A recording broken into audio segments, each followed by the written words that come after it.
Olá, meus amigos, aqui do canal Pastor Hiroshi Oficial. É sempre um privilégio, uma honra imensurável poder estar com você neste momento para fazermos mais uma reflexão da Palavra de Deus e fazer um contraponto que eu julgo ser de fundamental importância para este momento. Eu quero ler um texto bíblico que encontra-se no livro de São João, Evangelho de São João, capítulo 8, versículo 32. E conhecereis a verdade, e a verdade vos libertará. O conceito, a ideia de verdade, talvez o que eu penso, o que eu imagino que seja verdade, talvez não seja a mesma verdade que você idealiza.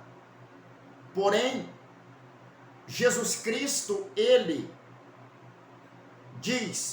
fala de uma verdade libertadora. A verdade, ela tem por objetivo libertar, afastar o erro.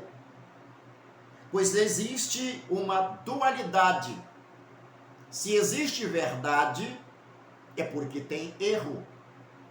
Se existe o conceito de feio, é porque tem o conceito de bonito.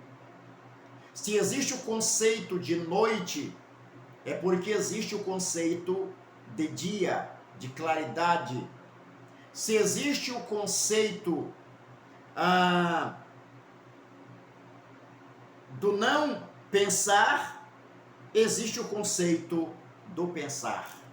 Então, no pensamento ocidental, sempre haverá esta dualidade. É a ideia do contraditório.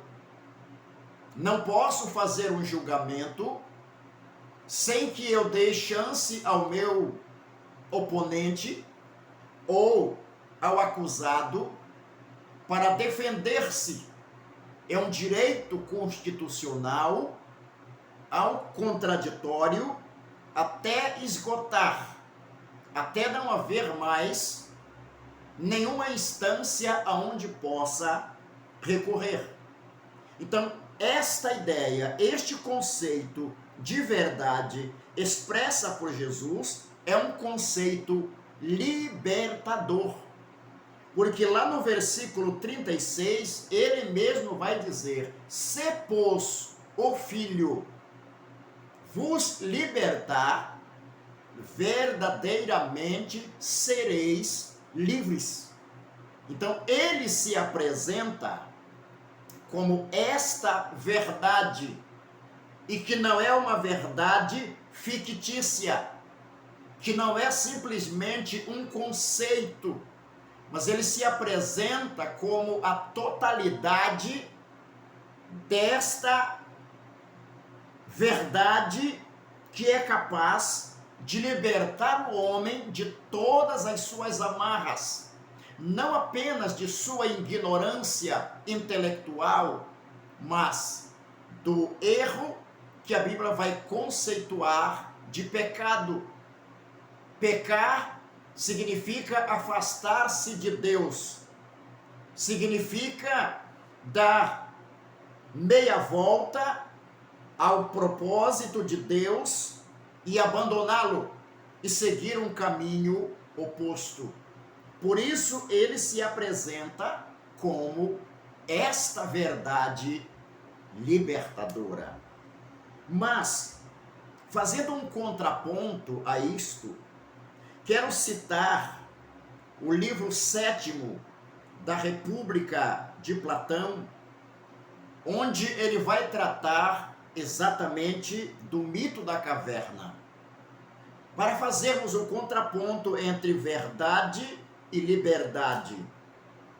Na ideia de Platão, em seu conceito da teoria da caverna, ele ao conversar com Glauco, ele vai dizer que o homem foi aprisionado no fundo de uma caverna desde a sua juventude, desde a sua tenra idade, e lá ele ficou aprisionado a vida toda, amarrado com cadeia ou cadeias nos pés, nas mãos, no pescoço, de modo que ele não poderia se voltar ou se virar para trás. Ele só poderia olhar para frente. E na sua frente havia uma parede. Nessa parede aparecia o reflexo da luz. Nesta parede refletia quando as pessoas manipulavam as suas marionetes, tá? As imagens que apareciam ali, as pessoas aprisionadas, elas tinham como uma verdade absoluta, porque era tudo que elas conheciam, era tudo que elas viam. Então o ser humano, ele vai seguir o seu curso, a sua história, a sua trajetória, com base naquilo que ele aprende durante a sua vida. Ele vai conceituar a sua vida, ele vai pautar a sua vida no seu grau de instrução, no seu grau de conhecimento. Quanto mais o homem conhece, ele tende a se libertar das amarras. Vamos pensar da ignorância, do senso comum, do pensamento mais raso, do pensamento mais periférico, como nós vimos lá na história da própria filosofia, no seu início, quando o senso comum era a base do pensar, era a base do raciocínio, que fora explorado por poetas, escritores que utilizaram a natureza para extrair da natureza o conhecimento. A base do mito, a base da mitologia fora extraído da natureza, e aí fora dando o nome de deuses para esses fenômenos da natureza. Platão, ele tem uma ideia de sociedade, e esta ideia de sociedade para Platão, ela é bem interessante de analisar. Ele divide a sociedade. A primeira divisão da sociedade para ele eram os camponeses, que tinham a responsabilidade, o ofício de produzir a alimentação, de trabalhar nas olarias, de preparar todos os ofícios, todas as artes, era a responsabilidade dos camponeses. Eles eram preparados para esta função, para este trabalho. Eles não poderiam fazer outro tipo de trabalho. Vamos pensar nos nossos dias, vamos pensar nos nossos agricultores, no nosso agronegócio. No Brasil, nós temos um vasto campo do agronegócio que abastece o nosso país e mais de 1 bilhão de pessoas no mundo inteiro depende da nossa produção agrícola.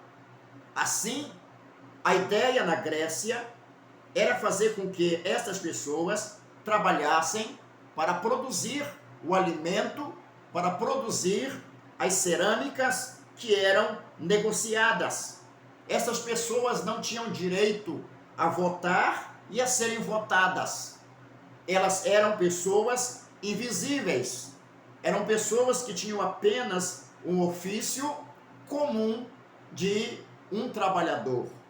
A segunda classe que Platão enxerga na sua ideia de poder, na sua ideia de governança, era a classe dos guerreiros. Ora, não se tem um Estado sem um exército. Então, as crianças, os homens, eles pertenciam ao Estado aos 7 anos de idade. A criança era tirada do seio da família e levada e entregue aos comandantes e entregue aos que iam treiná-los para várias funções, e uma delas era a esgrime, não apenas para as competições olímpicas, mas para a esgrime, para tornarem-se soldados, generais, para defender a sua cidade, a sua pátria, o seu estado, a sua defesa. E nós vamos encontrar Esparta, ficou famosa, conhecida como a grande formadora dos grandes guerreiros, dos grandes lutadores. Eles saíam geralmente de Esparta. Os espartanos eram afiadíssimos na esgrime, na espada. Eles eram grandes guerreiros. Eles não podiam fazer outra coisa. Eles tinham que se dedicar ao ofício de se estar preparado para a batalha, para a guerra. E isto, a Bíblia também nos diz que o exército se prepara para a guerra. Nós devemos estar preparados. Vivemos em um mundo de pensamentos divergentes e precisamos que o nosso intelecto esteja pronto, esteja preparado para derrubarmos as muralhas dos pensamentos contraditórios a esta verdade expressa por Jesus. Estou fazendo um contraponto entre a ideia proclamada de verdade por Cristo e a ideia de sociedade expressa por Platão, que também vai falar de verdade e de liberdade. A terceira classe do governo de Platão eram os pensadores, que se tornariam os governantes dos estados da cidade. Ele pensa no estado perfeito. Ele pensa intelectualmente no estado onde tem trabalhadores que produzem, onde tem soldados que defendem a cidade e onde tem governantes intelectuais, inteligentes, que possam governar a cidade com sabedoria, com honra, com dignidade, para conduzir os anais desta sociedade. Platão, então, ele idealiza, e esta é a classe da elite, que se tornará a classe dos pensadores. Esta trajetória, ela era bem árdua. Aliás, todo pensamento intelectual, ele é árduo. Não chegamos a um conceito, não chegamos a uma tese, não chegamos a um artigo sem que pensemos, sem que analisemos e façamos um esboço e preparemos todo um material para se chegar a uma ideia, a um conceito dentro daquilo que vamos defender. Então, para Platão, se começava na tenra idade, e este processo de estudos e de evolução iam até os 50 anos de idade. Quando a pessoa completava 50 anos de idade, ela já estava preparada intelectualmente, moralmente, para governar a cidade. Então veja, senhores e senhoras, amigos, irmãos, que nada é de graça. Eu tenho este conceito de que Deus, ele não dá nada de graça para ninguém. Tudo tem um preço. O conhecimento tem um preço. Quanto mais você estuda, quanto mais você se debruça sobre livros, sobre cursos, sobre disciplinas, quanto mais tempo você gasta, obviamente você vai se libertando do senso comum, dos pensamentos e das ideias que outrora você tinha ela como uma base sólida e agora você já pode ver totalmente diferente. Então, voltando a esta base da teoria da caverna, Platão diz que é necessário que o homem, depois que ele atingir o auge, depois que ele atingir a maturidade intelectual, ele precisa voltar à caverna, ele precisa voltar aos seus irmãos, ele precisa voltar à sua pátria para libertá-los das cadeias que os prendiam, que os tornavam apenas pessoas manipuladas pelos outros. Isto a mim me parece ser sensato pensar a nível de Brasil e a nível de humanidade. Um sobrepõe ao outro. Um quer governar mais do que o outro pretende saber mais do que o outro para sempre ter o domínio do conhecimento. Então, as pessoas na caverna, elas viam apenas reflexos, vultos, e isso para elas era uma verdade absoluta. É muito difícil você convencer uma pessoa de que ela está errada quando ela, desde a sua infância, ela aprendeu toda aquela vivência dela como sendo uma verdade. Muito embora seja uma verdade do senso comum, mas é difícil ela se libertar. Ele diz, olha, o preço é alto, tem que descer até a caverna e tem que soltar as amarras, tem que quebrar as cadeias, tem que quebrar essas correntes que prendem essas pessoas. Quantas pessoas hoje estão presas em ideologias, estão presas em dificuldades, em problemas, estão presas em problemas da infância, estão presas em conjecturas, estão presas em conceitos que ela diz, eu nasci assim, assim meu pai me ensinou, minha mãe me ensinou, e assim eu vou morrer. Você já ouviu, acredito que você já ouviu alguém falar isto. Eu nasci assim, eu sou assim, minha mãe era assim, meu pai era assim, e eu vou morrer assim. Porque essa é a ideia de verdade que ele aprendeu, que ela aprendeu com os seus pais, com a sua família. É a sua formação intelectiva, intelectual, é o senso comum.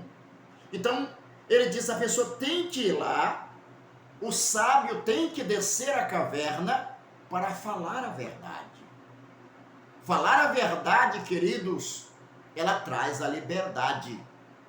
Ela traz o esclarecimento genuíno para as pessoas que estão vivendo uma incógnita, que estão vivendo momentos tensos, sem saber o que fazer. Tantas informações que as pessoas ficam confusas. Porém, quero vos dizer que fiquem tranquilos. Jesus Cristo é a verdade libertadora. Aquela missão dada segundo Platão, ao filósofo que tinha a missão de libertar as pessoas da sua ignorância. Espiritualmente, quando lemos a Bíblia, a Jesus foi dado a missão de vir ao mundo para libertar o ser humano dos seus pecados, da sua ignorância, da sua forma de pensar, da sua forma de imaginar o mundo. Pois bem, senhoras e senhores, eles deveriam convencer as pessoas a se libertar. Ao serem libertas, elas eram conduzidas a se voltar para a porta da caverna. Quando chega na porta da caverna, elas tinham a ideia da imensidão, da claridade do sol, a luminosidade do sol. Aí elas iam entender que o que elas viam lá na caverna eram apenas as sombras, os reflexos. A verdade pura agora estava diante delas. Jesus Cristo se apresentou como esta verdade pura e absoluta para libertar a nação de Israel e a humanidade dos seus pecados, dos seus conceitos errôneos. Por isso, eu repito o que Jesus disse: e conhecereis a verdade, e a verdade vos libertará. Conhecendo, entendendo, compreendendo, vai cair toda a ignorância por terra, e trará à luz a libertação do pensamento, da alma e da noção do eterno Deus. Fazendo também um outro, para aprofundar o nosso entendimento, nós vamos analisando um aforismo de Heráclito. Ele disse o seguinte: ninguém se banha duas vezes no mesmo rio, porque nem o rio e nem o homem são a mesma coisa. Para Heráclito, tudo era e é devir. Para Heráclito, o mundo sempre esteve e está em constante transformação. O que você é agora, daqui a uma hora você não é mais a mesma pessoa. O que você é agora, amanhã você não é mais o mesmo, você não é mais a mesma. É como um rio. Você se banhou naquele rio corrente. Amanhã está lá o rio, mas aquela água já se foi. Você se voltará a banhar no mesmo rio, mas não na mesma água, porque ela já passou. O que quero dizer com isso, queridos?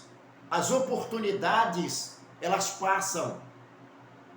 Não perca a oportunidade.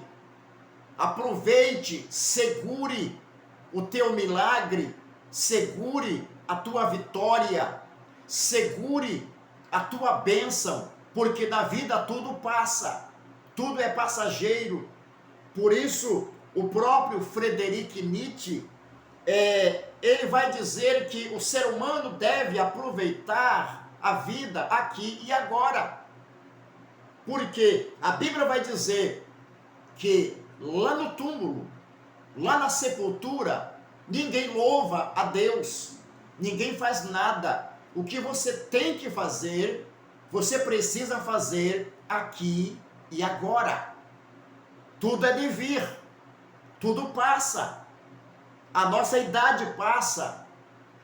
Desde que nós nascemos, nós já começamos a morrer, porque as nossas células começam a morrer. Aí nós vamos encontrar vários outros pensadores que vão dizer que este ser humano, como uma folha de papel, ele vai ser preenchido com o conhecimento. Jesus Cristo se apresenta como a verdade libertadora, portanto, com um conhecimento que liberta.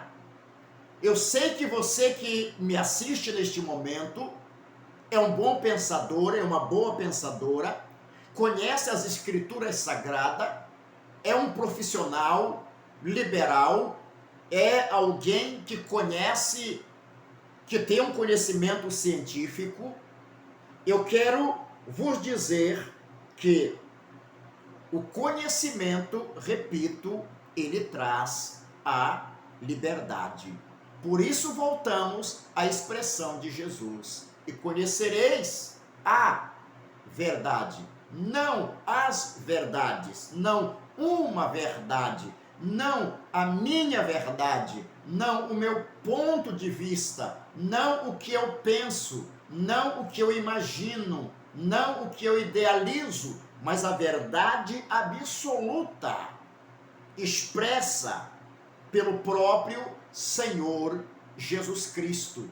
E que Platão lá na frente vai idealizar intelectualmente de que o ser humano, ele sempre foi um eterno prisioneiro dos seus conceitos, um prisioneiro de ideias do senso comum, e que essas ideias precisam ser afastadas para que o homem se torne um pensador autêntico e possa fazer a diferença na sociedade aonde ele perpassa.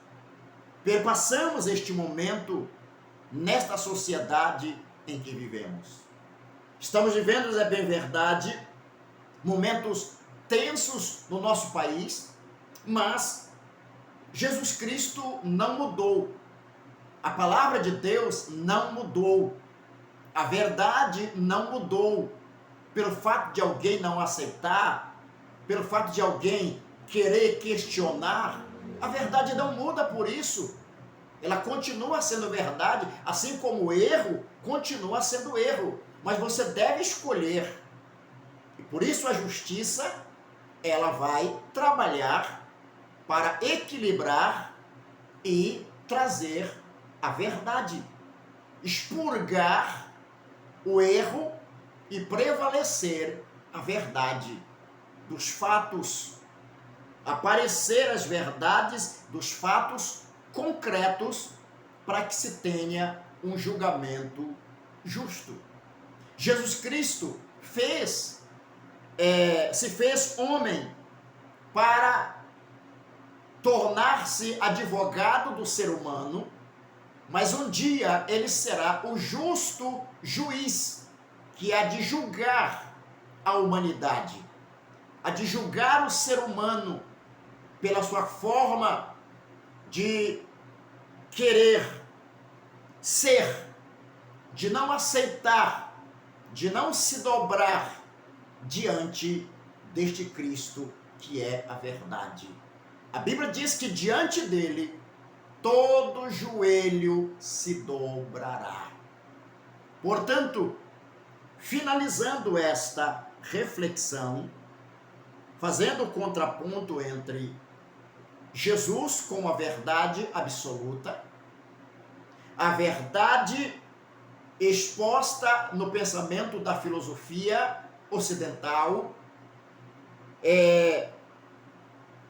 idealizada por Platão, referendado por o pensamento de Heráclito, de que tudo passa e as oportunidades precisam ser bem aproveitadas. Eu não sei o que você está passando agora. Eu não sei o que você está vivendo agora. Eu não sei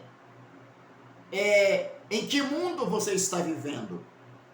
Eu não sei qual é o conceito de verdade que você tem. Qual é o ideal que você imagina para você e para sua família e para esta nação brasileira. Mas eu tenho um ideal bíblico. A Bíblia diz assim: feliz é a nação cujo Deus é o Senhor. Se Cristo é o Senhor do Brasil, O Brasil, a cada dia mais, ele vem crescendo o número de pessoas que se libertam de conceitos do passado. Nós já somos mais de 30% de cristãos, de evangélicos no Brasil. De 212 milhões, 30%, aí entre 30% a 35% de evangélicos, nós já somos mais de 65 milhões. Isso, queridos, é fundamental. A palavra de Deus precisa continuar sendo pregada, anunciada. E o objetivo deste canal é trazer uma palavra de reflexão bíblica, fazendo contraponto com outras ciências, para que nós possamos chegar a um consenso, a um ideal, onde todos possam refletir e seguir o seu ideal. Que Deus te abençoe, que Deus te guarde. Quero pedir a você, inscreva-se aqui no nosso canal, Pastor Hiroshi Oficial, deixe o seu like, ative o sininho das notificações para você ser notificado quando tiver um vídeo novo. E acredito que até o final do mês nós já estaremos postando aqui os primeiros videoclipes de músicas evangélicas, músicas que acredito irão trazer uma mensagem poderosíssima ao seu coração, à sua alma, à sua família. Que Deus te abençoe, que Deus te guarde, que Deus te proteja agora e para sempre. Um forte abraço, um beijo no teu coração e até o próximo vídeo.